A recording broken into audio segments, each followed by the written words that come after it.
저기 혹시 괜찮으세요? 네? 지나가는 길에 갑자기 비명소리랑 뭔가 굴러떨어지는 소리가 들려서요.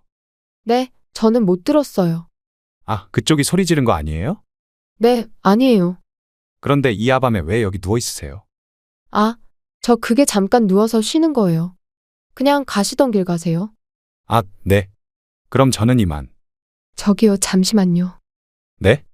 저 그게 죄송한데 저 좀 도와주세요. 다리가 부러지신 것 같은데요. 아니, 이렇게 심하게 다치셨는데 왜 말씀을 안 하셨어요? 죄송해요. 사실 좀 무서웠거든요. 아, 그러셨을 수도 있겠네요. 이거 어쩌죠? 잠시만요. 이것 좀 들어주세요. 자, 이제 저한테 업히세요. 네? 괜찮으시겠어요? 저 무거운데. 네, 괜찮아요. 다리도 다치셨는데 이렇게 두고 갈 수는 없잖아요. 어서 업히세요.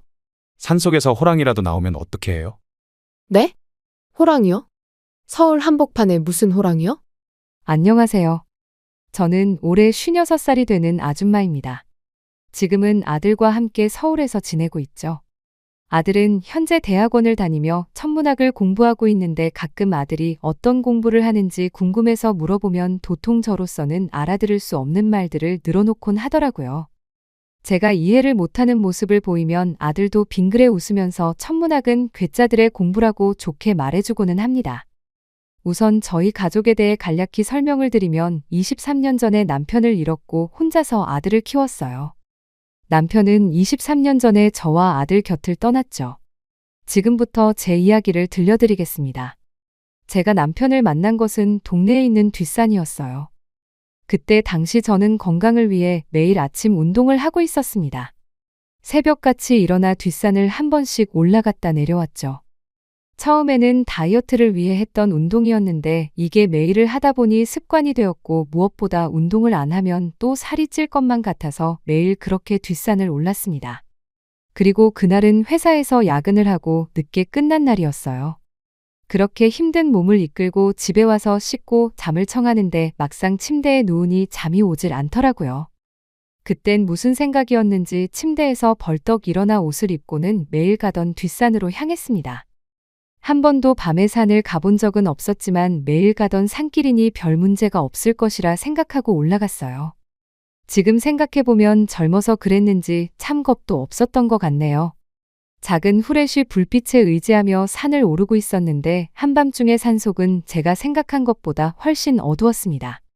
그날은 한여름 밤이었는데 선선하게 불어오는 바람과 아무도 없는 깜깜한 공간에서 사방에서 울어대는 풀벌레 소리를 들으니 기분이 무척이나 좋았습니다. 그렇게 단숨에 정상까지 오르고 산 밑에 펼쳐져 있는 도시의 야경을 한참 동안을 바라보다 다시 집으로 향했어요. 그런데 그때 문제가 생겼죠. 정상적으로 잘 작동하던 후레쉬가 고장이 난 것인지 아니면 건전지 수명이 다한 건지 불이 꺼져버렸습니다. 들고 있던 후레쉬가 꺼지니 정말 한 치 앞도 안 보일 정도로 깜깜해졌어요. 발밑조차도 잘 안 보이더라고요. 하필 그날은 달도 구름에 가렸는지 보이지가 않던 상황이었습니다. 그렇게 보이지 않는 산길을 발의 감각을 이용해 천천히 내려오고 있었어요. 그러다가 뭔가 돌뿌리 같은 거에 걸려서 넘어졌고 비명을 지르며 가파른 내리막길로 굴렀습니다. 구르다가 손바닥이 찢어졌는지 손은 제 피라고 생각되는 것 때문에 미끌거렸고 자리에서 일어서려는데 한쪽 다리가 너무나 많이 아파왔습니다. 그리고 다리뼈가 부러졌는지 발을 딛고 일어설 수가 없었죠. 그렇게 넘어진 곳에서 일어서지도 못하고 아파서 끙끙거리며 흐느끼고 있는데 숲 저쪽 너머에서 불빛이 보였어요. 사람이라는 생각에 순간 너무 반가워 살려달라고 소리를 지르려고 했는데 순간 갑자기 제 머릿속에 며칠 전에 봤던 뉴스 기사들이 생각났습니다. 도시에서 발생하는 많은 수의 여성범죄는 한밤중에 인적이 드문 공원이나 작은 산의 산책로에서 이루어진다는 통계를 보여주는 뉴스였죠. 산으로 출발하기 전에 그 뉴스 내용을 기억해냈으면 출발도 안 했을 텐데 라는 생각을 하며 후회하고 있었습니다. 하지만 후회를 하기에는 너무 늦었고 저는 다리를 다쳐 이 산속에 넘어져 있으니 환장을 할 노릇이었어요. 무엇보다 누군지 모를 사람의 후레쉬 불빛을 보니 도와달라고 해야 할지 숨죽여 숨어 있어야 할지 판단이 서지 않았습니다. 그렇게 고민만 하고 있는데 그 불빛이 제 쪽으로 다가오는 게 보였어요. 저는 미친 듯이 심장이 두근거렸고 땀은 비 오듯 흘러내렸죠. 마침내 그 불빛은 바로 제 앞까지 다가왔고 저를 비추었습니다. 저는 큰 두 눈을 더 크게 뜨며 그 후레쉬 불빛의 주인을 쳐다봤는데 키가 큰 한 남자였어요. 저기 혹시 괜찮으세요? 네? 지나가는 길에 갑자기 비명소리랑 뭔가 굴러떨어지는 소리가 들려서요. 네, 저는 못 들었어요. 아, 그쪽이 소리 지른 거 아니에요? 네, 아니에요. 저는 이 남자가 제게 무슨 짓을 할지 몰라 다치지 않은 척을 하며 애써 태연하게 말을 했습니다. 그런데 이 야밤에 왜 여기 누워 있으세요? 아, 저 그게 잠깐 누워서 쉬는 거예요. 그냥 가시던 길 가세요. 아, 네. 그럼 저는 이만.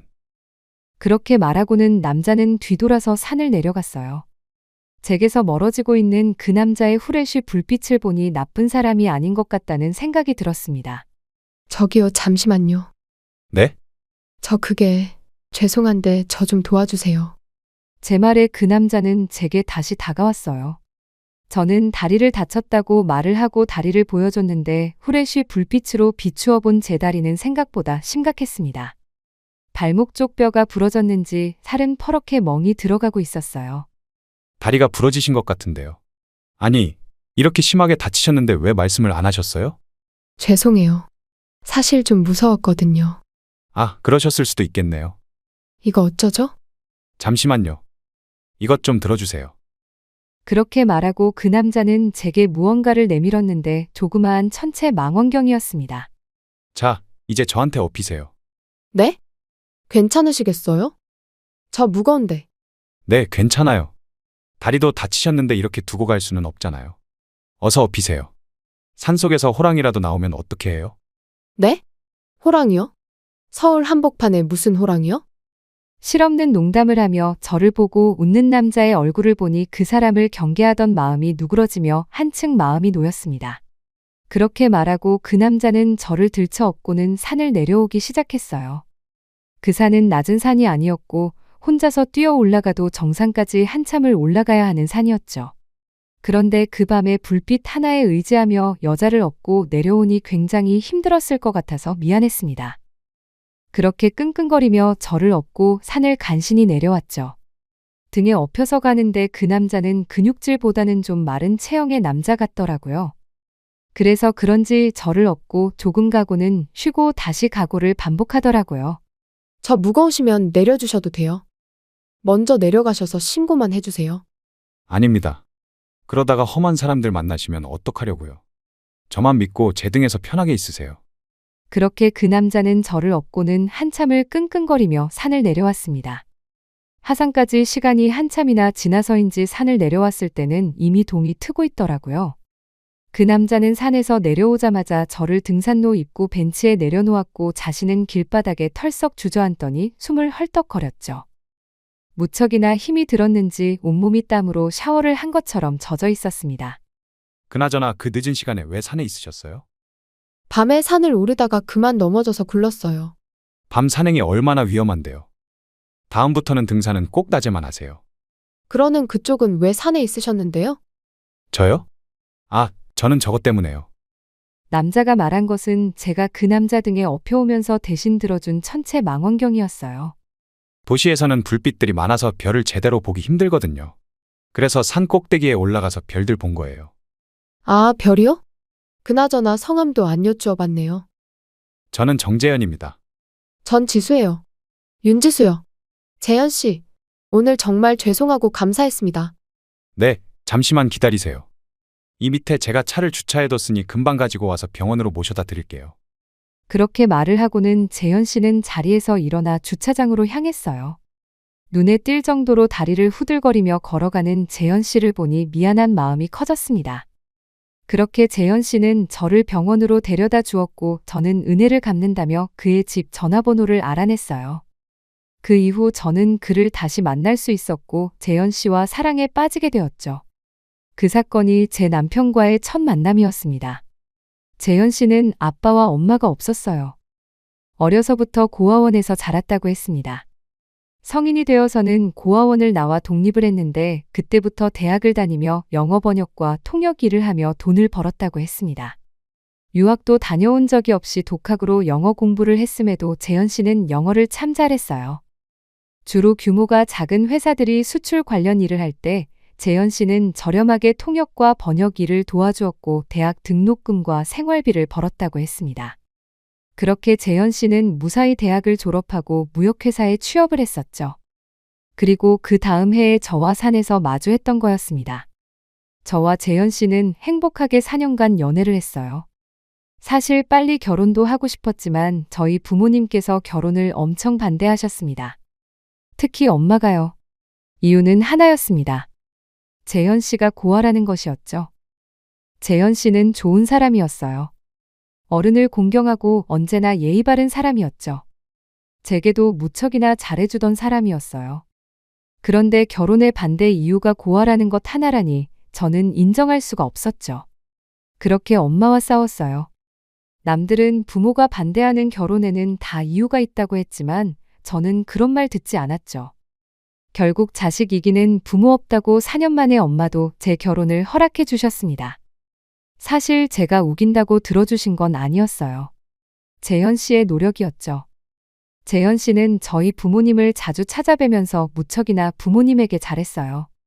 무엇보다 엄마가 마음을 돌린 결정적인 사건이 있었는데 엄마는 교회를 다니며 노인들 도시락 봉사를 했었어요.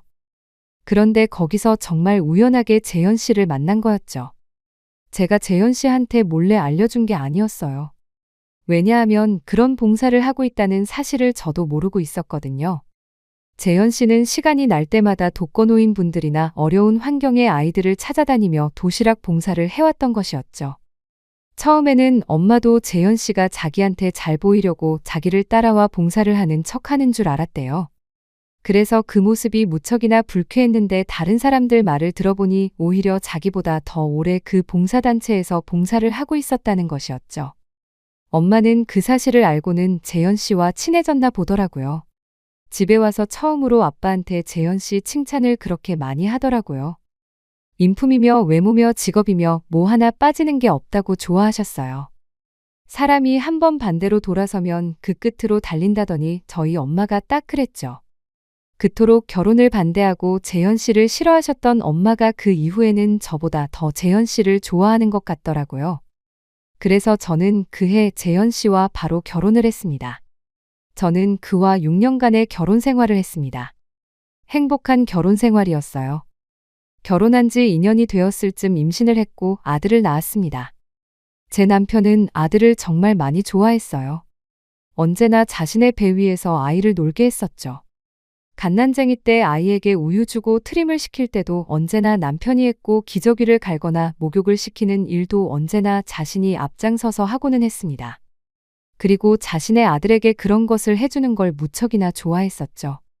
요즘 세상에는 별것도 아닌 일이라고 생각하겠지만 그 시절에 아이 기저귀를 능숙하게 갈고 혼자서 목욕도 능숙하게 시키는 남자는 제 친구 남편들을 다 합쳐보아도 제 남편이 유일했습니다. 언제나 일을 하고 남은 자신의 자유시간은 오직 아이에게 쏟아붓던 남자였죠. 아이가 4살이 되었을 때 남편은 아이에게 달도 보여주고 별도 보여줬어요. 술도 담배도 안 하던 재현 씨의 유일한 취미는 밤에 천체망원경으로 별을 보는 것이었죠. 그래서 아이가 잠을 자기 싫다고 투정을 부리는 날이면 언제나 천체망원경을 꺼내와 아이에게 달을 보여주곤 했습니다. 참 행복한 결혼 생활이었어요. 그러던 어느 날이었어요. 그날도 일어나 아침을 준비하는데 남편은 그날따라 늦잠을 자더라고요. 저는 아침 식사를 준비를 다 했는데도 남편은 일어나지 않았습니다. 그날은 주말이었기에 재현 씨가 많이 피곤한가 보다 생각을 했어요. 평소 일도 하고 아이와 놀아주느라 힘들겠다 생각하며 좀 더 잠을 자게 깨우지 않았어요. 저는 집안일을 하고 있었고 어느 순간 시간을 보니 점심때가 다가오고 있었죠. 그때까지도 남편은 방에서 나오지 않았습니다. 그이답지 않게 너무 늦게까지 잠을 자는 듯해서 저는 조심히 방문을 열어 남편을 불렀습니다. 여보, 일어나. 벌써 정오야. 이제 그만 일어나서 점심 먹자. 여보, 뭐해? 여보? 제가 아무리 불러도 남편은 이불 위에 반듯하게 누워 있었습니다. 커튼 사이로 살짝 햇볕이 들어오고 있었고 방은 어두웠는데 왠지 기분이 이상했어요. 저는 남편에게 다가가 흔들어 깨웠습니다. 근데 남편의 몸이 너무 차가웠어요. 여보? 여보, 일어나요. 오늘따라 왜 이렇게 오래 늦잠을 잘까? 여보, 이제 일어나. 여보? 여보, 왜 이렇게 몸이 차가워? 재현 씨, 일어나 봐. 왜 이렇게 몸이 차가워? 제발 좀 일어나 봐. 눈 좀 뜨라고, 제발. 남편은 그날 세상을 떠났어요. 아무런 예고도 없이 찾아온 큰 불행이었죠. 남편은 전날 새벽에 심장마비가 왔었고 잠을 자는 상태로 조용히 세상을 떠난 것이었습니다.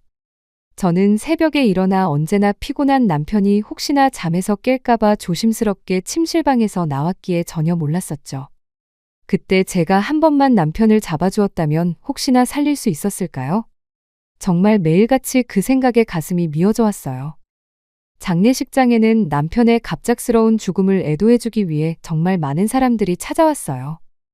고아였기에 저와 결혼하기 이전에는 가족 한 명 없던 그였는데 떠나는 길에는 진심으로 남편이 떠나는 길을 애도해주기 위해 먼 타지에서 오는 사람도 있었죠.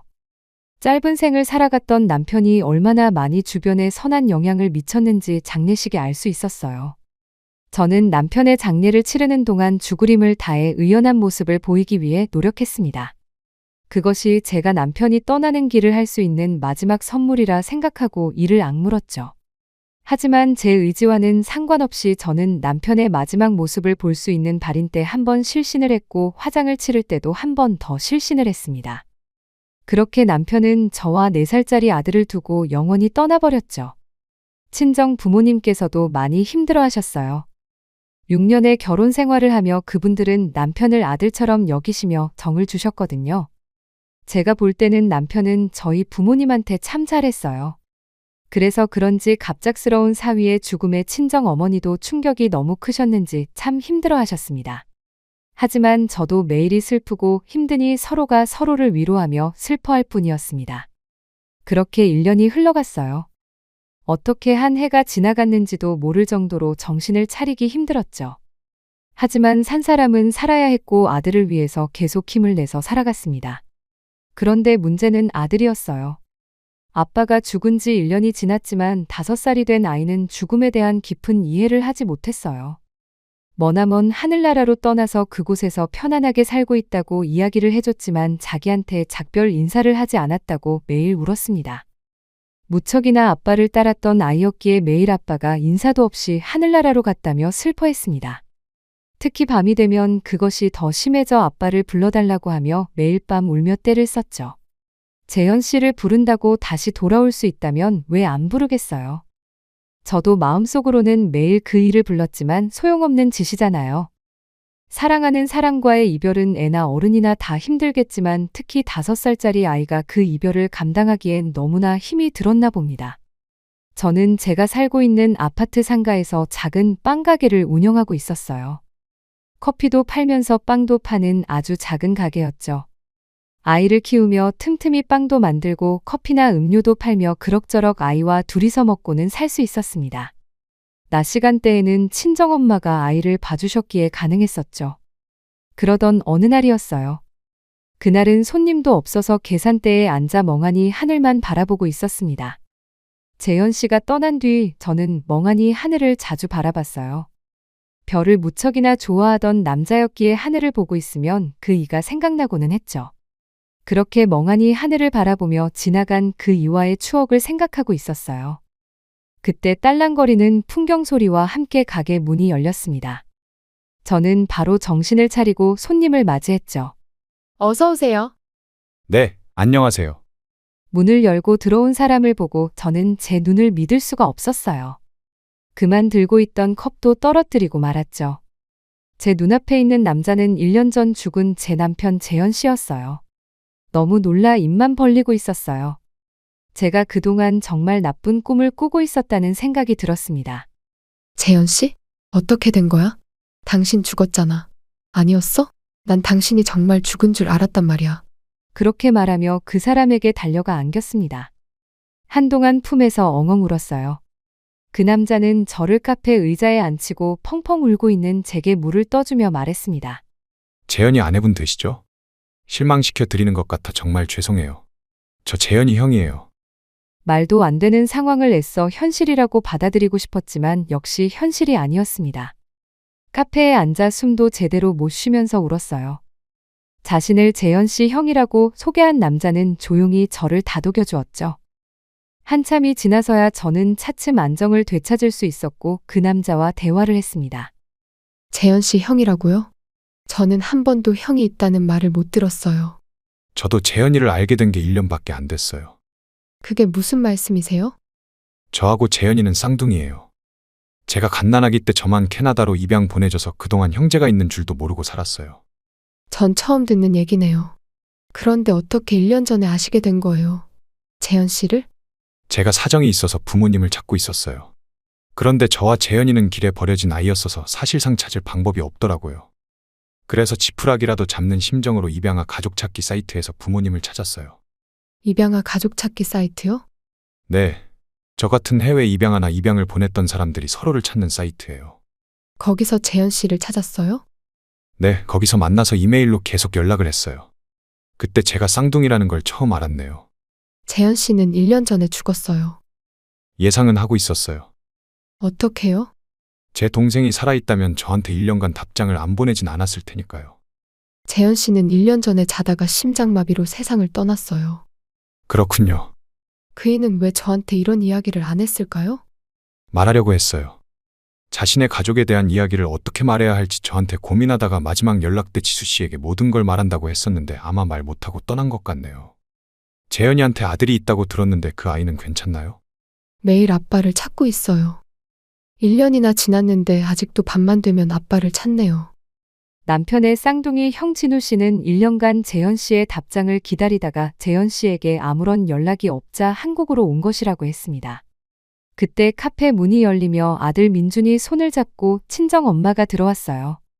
저녁 때쯤 잠시 카페에 들린다고 제게 말했었는데 재현 씨 형이 등장해 저도 정신이 없어 시간이 가는 줄 모르고 그와 대화를 하다 보니 그 사실을 까맣게 잊고 있었습니다.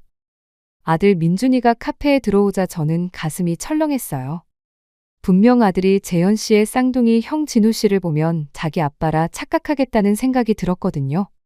아니나 다를까 제 생각이 맞았습니다. 민준이는 진우 씨를 보자마자 아빠라고 외치며 달려가 안겼습니다. 품에 안기며 왜 이제야 나타났냐고 우는 아들을 보니 그 자리에서 차마 진우 씨의 정체를 바로 말할 수가 없었습니다. 그저 안타깝게 아들을 바라봤고 진우 씨도 제 눈치를 보며 제 아들을 안아줄 뿐이었죠. 친정 엄마는 생각지도 못한 진우 씨의 모습을 보고 제가 처음 그를 봤을 때처럼 놀라서 아무 말도 못하고 그 자리에 서 있을 뿐이었습니다. 진우 씨는 그 상황을 어느 정도 눈치를 채고는 집으로 가서 아무 말 없이 제 아들과 밤늦게까지 놀아주었고 아이를 재워주기까지 했죠. 우리 재현이 쌍둥이 형이라고요? 네, 맞습니다. 캐나다에 어렸을 때 입양이 돼서 서로 존재도 모르고 지금껏 살았다고 들었어요. 네. 정말 똑같이 생겼네. 나도 처음에는 우리 재현이가 살아서 돌아온 줄 알고 얼마나 놀랐다고요. 내가 우리 사위를 너무 보고 싶어 해서 헛것이라도 보는 줄 알았어요. 나도 처음에는 꿈인 줄 알았어, 엄마. 그건 그렇고 너 이제 어떡할 거야? 민준이한테 뭐라고 설명을 할 거냐고. 지 아빠가 돌아온 줄 알고 저렇게 좋아하는데 이제 와서 지 아빠 아니라고 말해주면 저 어린 것이 이 상황을 이해나 하겠어. 아빠 떠난 지 1년뿐이 안 됐는데 애한테 또 상처 주는 걸 텐데 이걸 어쩔 거야. 상처 안 받게 내가 잘 설명할게, 엄마. 여지껏 아빠가 죽은 것도 감당을 못하는 애인데. 에휴. 재수 씨, 제가 생각해봤는데 제가 진짜 민준이 아빠가 되어보는 건 어떨까요? 네? 아빠라니 그게 무슨 말씀이세요? 자네 지금 무슨 말을 하는 건가? 모두들 제 이야기를 한번 들어보세요. 그날 밤 재현 씨의 쌍둥이 형 진우 씨는 저와 친정 엄마에게 어떤 한 가지 이야기를 해주었습니다.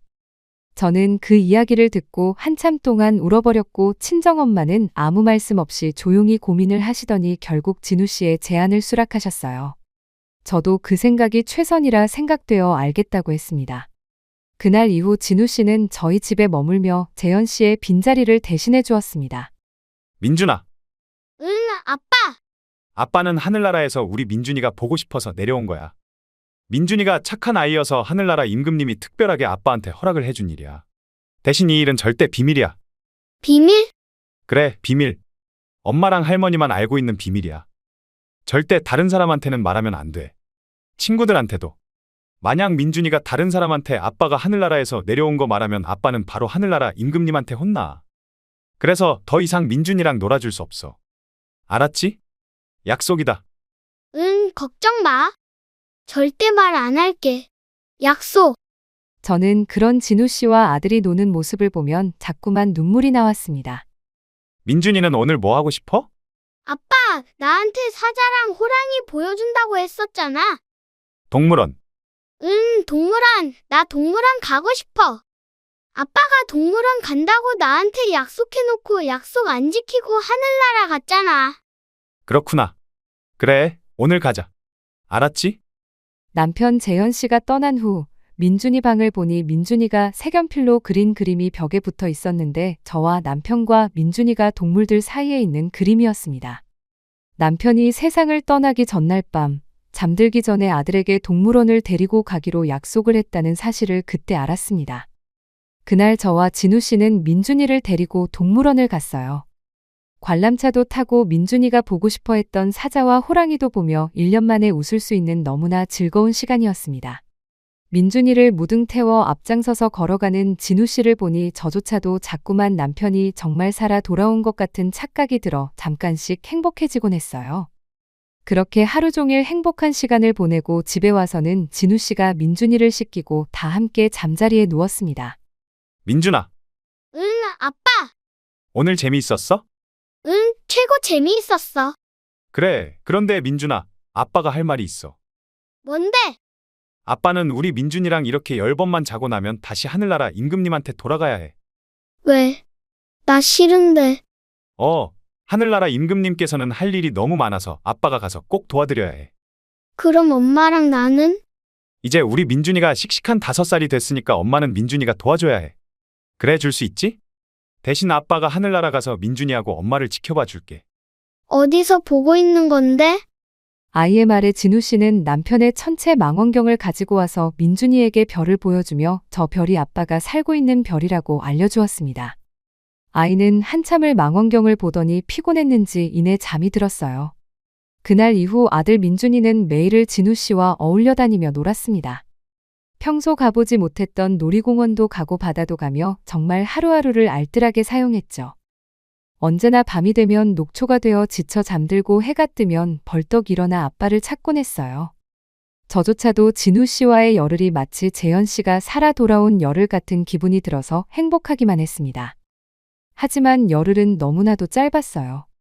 하루하루가 지나가면서 남은 날이 조금씩 줄어들 때마다 깊은 아쉬움이 남았습니다. 그렇게 꿈만 같았던 10일은 눈이 깜짝할 사이에 지나가 버렸어요. 진우 씨와의 마지막 저녁 식사 시간에 친정엄마와 다 함께 모여 파티를 했습니다. 아들 민준이에게도 아빠는 이제 하룻밤을 자고 내일 밤이 되면 하늘나라로 돌아간다고 했죠. 열흘간 아빠 없이도 씩씩하게 살아가기로 수많은 약속을 해온 터라 의외로 민준이는 씩씩하게 받아들였습니다. 그리고 다음 날이 찾아왔어요. 조금은 무거운 마음으로 하루가 시작되었죠. 진우 씨는 떠나기 전 민준이에게 책들과 나중에 초등학교 등을 들어갔을 때 사용할 학용품 등을 사주었습니다. 그리고 집으로 돌아와 그날은 하루 종일 민준이를 안아주더라고요. 아이는 아이인지라 막상 진우 씨와 헤어질 날이 되니 아들 민준이는 틈만 나면 눈물을 보였습니다. 그날은 1999년 12월 31일이었습니다. 모두들 새천년 밀레니엄을 기대하며 흥분이 되어 있었던 날이었죠. 자정이 가까워지자 진우 씨는 저와 민준이를 데리고 밖으로 나갔어요. 차를 타고 한강 근처로 갔죠. 20세기가 끝나고 새로운 21세기를 맞이하는 날이어서 그런지 늦은 시간에도 밖에는 사람들이 엄청나게 많았습니다. 여긴 왜 왔어요? 지수씨, 거의 다 왔어요. 조금만 가시면 제가 준비해둔 장소가 나와요. 그렇게 진우 씨는 저와 민준이를 데리고 한적한 공원으로 갔어요. 사람이 없는 구석으로 저와 아이를 데리고 갔죠. 공원 구석에는 가로등도 없어 아주 어두운 곳이었습니다. 민준아, 아빠는 이제 곧 하늘나라로 갈 거야. 아빠, 안 가면 안 돼? 가지 마. 제발 가지 마. 민준아, 울지 마. 울지 말고 아빠 봐. 그렇게 말하는데 갑자기 진우 씨 뒤로 환한 불빛이 켜졌습니다. 뒤에서 누군가 미리 대기하고 있다가 불을 켜준 것이었어요. 저도 사전에 진우 씨에게 들은 이야기가 없던 터라 놀랐죠. 그리고 진우 씨는 저와 민준이 앞에서 마술을 선보이기 시작했습니다. 지팡이에서 꽃과 불도 꺼내고 품에서 엄청나게 커다란 모자도 꺼내며 다시 그 모자에서 토끼 인형도 꺼내는 놀라운 마술을 보여주었어요. 그동안 진우 씨가 뭐 하는 사람인지 물어본 적이 없었는데 그는 마술사였던 것이었습니다. 이제 곧 아빠와 헤어진다고 생각했던 민준이도 그리고 그런 아들을 보며 마음이 무거워졌던 저도 진우 씨의 깜짝 마술 공연에 한동안 멍하니 웃으며 그 공연을 바라보았어요. 아들 민준이를 쳐다보니 민준이도 활짝 웃으며 공연을 바라보고 있었습니다. 진우 씨가 한참을 혼신의 힘을 다해 저희에게 마술 공연을 하고 있는데 새로운 2000년 1월 1일을 앞둔 카운트다운이 저 멀리서 시작이 되었어요. 그 소리에 저와 민준이는 먼 곳에 있는 카운트다운 전광판을 바라보았습니다. 진우 씨도 그 전광판을 바라보며 민준이에게 말했어요. 민준아, 이제 아빠는 하늘나라로 올라갈 거야. 엄마 잘 부탁해. 그리고 항상 씩씩하고 착하게 살아야 해. 알았지? 민준아, 우리 인사하자. 안녕. 환하게 웃으며 씩씩하게 인사하는 진우 씨를 보자 아들 민준이도 씩씩하게 대답을 했어요. 응, 알았어, 아빠. 안녕. 안녕, 아들. 사랑해. 그리고 지수야, 우리 아들 민준이 잘 부탁해. 함께한 시간 정말 고마웠어. 그렇게 말하고 나니 진우 씨 주변으로 하얀 연기들이 뿜어져 나왔습니다. 연기에 가려 진우 씨 모습이 사라지자 펑 소리와 함께 작은 폭죽 불꽃이 진우 씨가 있던 자리에서 하늘로 쏘아져 올라갔습니다. 저와 민준이는 그 작은 불꽃이 올라가는 모습을 보며 까만 하늘을 바라보았죠. 그 순간 2000년 1월 1일을 축하하는 카운트다운이 끝났습니다. 새천년을 축하하는 사람들의 환호 소리가 울려 퍼졌고 밀레니엄을 기념하는 수많은 폭죽들이 하늘에 쏘아 올려졌죠. 펑펑 소리와 함께 시커먼 하늘이 대낮처럼 밝아지며 온 하늘에서 폭죽이 터졌습니다. 마치 하늘에 수없이 많은 별들이 반짝이는 것처럼 폭죽이 터졌죠. 저는 눈에서 뜨거운 눈물을 흘리며 그 모습을 바라보았고 민준이 또한 제 손을 꼭 잡고 하늘을 올려다보았습니다. 한참의 불꽃 축제가 끝나고 다시 하늘이 어두워졌고 저는 민준이에게 말했죠. 민준아, 아빠 저기 별나라로 이제 갔어. 응, 별님이 돼서 엄마랑 나 하늘에서 보고 있을 거래. 이제 엄마 말 잘 듣고 씩씩하게 밥도 잘 먹고 안 울 거야. 더 이상 울지 않고 씩씩하게 말하는 민준이를 저는 꼭 끌어안아줬습니다. 그렇게 진우 씨는 먼저 떠나간 재현 씨를 대신해 민준이에게는 아빠의 모습으로 그리고 제게도 남편의 모습으로 작별 인사를 해주었습니다. 진우 씨는 그 다음날 캐나다로 떠난다고 했고 공항에서 기적 같은 10일간을 감사해하며 떠나보냈죠. 뒤돌아가는 진우 씨를 보며 남편이 생각나 자꾸만 눈물이 났습니다. 다시 한국에 오면 꼭 저를 찾아달라고 했지만 진우 씨는 너무나도 그러고 싶지만 그럴 수 없다고 하고는 캐나다로 떠나버렸습니다. 떠나기 전 저에게 작은 편지를 한 장 주었어요. 그곳에는 진우 씨가 한국의 가족을 찾은 이유와 한국에 온 이유가 적혀 있었습니다. 진우 씨는 폐암이었어요. 그래서 얼마 남지 않은 시한부의 삶을 살다가 한국의 부모님을 찾고 싶어서 입양아 가족 찾기 사이트에서 가족을 찾은 것이었습니다. 그런데 때마침 제 남편 재현 씨도 부모님을 찾고 싶어 그 사이트를 이용한 것이었고 그렇게 쌍둥이들이 만날 수 있었던 것이었죠. 하지만 제 남편은 불의의 사고로 먼저 세상을 떠난 것이었고 1년간 남편의 편지를 기다리다가 답장이 없자 쌍둥이 형인 진우 씨가 동생을 찾기 위해 한국으로 온 것이었습니다. 그곳에서 저와 민준이를 만난 것이었죠. 진우 씨는 캐나다에서 아무도 알아주지 않는 마술사라고 했습니다. 찾아주는 이들이 없어 극장 공연은 꿈도 못 꾸고 언제나 길거리 공연을 하며 몇몇의 사람들을 기쁘게 해줄 뿐이라고 했었죠. 하지만 이렇게 자신의 삶 마지막에 인생 최고의 마술 공연을 할 수 있어서 너무 행복하고 감사했다며 민준이와 앞으로도 행복하게 살아달라는 말을 마지막으로 편지는 끝이 났습니다. 저는 그날 이후 씩씩하게 살기 위해 노력했습니다. 이 글을 쓰는 지금까지도 남편 재현 씨가 너무나 그립지만 슬퍼하는 감정으로만 인생을 허비하고 있지는 않습니다. 아들 민준이도 그날 이후 밤에도 더 이상 아빠를 찾아달라고 보채지 않았어요. 그저 아빠가 남기고 간 천체망원경을 바라보며 별들을 바라보았죠. 그렇게 세월이 흐르고 민준이는 제 속을 썩이는 일 없이 잘 커주었습니다. 공부도 곧잘하고 친구들도 많고 다행히도 얼굴에 그림자가 없이 밝게 커주었어요. 민준이가 19살이 되었던 어느 날 저는 민준이와 제주도 한라산으로 단둘이 여행을 간 적이 있었습니다. 늦은 밤에 둘이 한라산 천백고지에서 담요를 깔아두고 하늘을 바라보고 있었죠. 서울에서는 별들이 정말 안 보였는데 그곳에서는 별들이 하늘에서 쏟아져 내려올 듯 많이 보였습니다. 한참을 별들을 보다가 그날 1999년 12월 31일의 기억을 민준이가 어떻게 생각하고 있는지 궁금해졌어요. 아들, 2000년이 되던 밀레니엄 기억나? 당연히 기억나지. 아빠랑 인사했던 것도?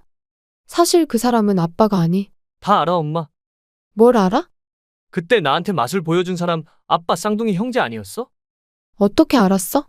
할머니가 너한테 말해줬어? 아니, 그때 아빠 대신 오셨던 분이 나한테 그림 하나 그려줬었어. 별들이 그려져 있는 그림이었는데 아빠가 있는 별이라면서 아빠가 보고 싶을 땐 하늘에서 그 별을 찾아보라고 했었어. 당연히 그때는 그게 뭔지 몰랐지. 그리고 중학교 들어갔을 때 그 그림이 무슨 그림인 줄 깨달았어. 그게 뭐였는데? 별자리 그림이었어. 그리고 아빠가 있다고 한 별은 쌍둥이 자리더라고. 그때 알았지. 우리 아빠 쌍둥이 형제일 수도 있었겠다고. 그랬구나, 아들. 그때 많이 실망했겠네. 아니, 난 아직도 믿고 있어. 사람들이 아는 지식이 과연 세상의 전부겠어? 분명 세상엔 우리가 아는 것보다 모르는 비밀들이 더 많이 있을 거야. 난 그렇게 생각해. 그래서 아빠도 분명 어디에선가 나하고 엄마를 지켜보고 있을 거야. 언젠가는 분명 아빠를 만날 수 있을 거야.